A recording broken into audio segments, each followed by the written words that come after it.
அப்புறம் புதுசா யார் வந்தது? நம்ம 10 ரூபாய் பேரெல்லாம் சொல்லாதீங்க, அவ்வளவு பெரிய ஆள் கிடையாது. 10 ரூபாய் இடி ரைடு வந்தா என்ன போனாரு?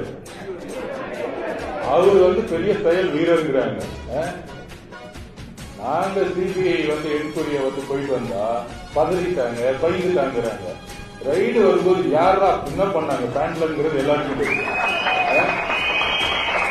எப்ப பார்த்தாலும் இந்த மீடியா மிரட்டிட்டாங்க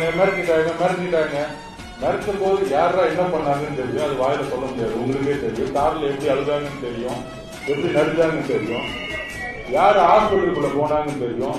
ஹாஸ்பிட்டல் முதல்ல ஓடி முதலமைச்சர் போய் யாரு பாதுகாப்பு கொடுத்தாங்கன்னு தெரியும்.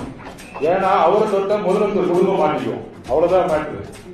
சோ இந்த மிரட்டல் இந்த பதட்டம்லாம் திமுக இருக்கணும். ஏன்னா நாங்க 50,000 கோடி ரூபாய் அடிச்சு வீட்டுக்குள்ள ஒழிச்சு வச்சிருக்கோம், நீங்க தான் ஒழிச்சு வச்சிருக்கீங்க. வர தேர்தல் உங்களுக்கு தான் கட்டு இருக்கு, எங்களுக்கு இல்ல. நாங்க தூய சக்தி, தலைவர் தூய சக்தியோட நாங்க வந்திருக்கோம். ஏதாச்சும் இருந்தாதான் பயப்படுறதுக்கு. ஆனா ஆனந்த் எங்க வீட்டுக்கு போனோம்னா ஒரு குங்கும பட்டி இருக்கும், ஒரு திருநூறு பட்டி இருக்கும், அதெல்லாம் எடுத்துட்டு போகணும். ஒரு 50 போட்டோ இருக்கும், சாமி போட்டோ இருக்கும், அவ்வளவுதான் இருக்கு அவர் வீட்டுல.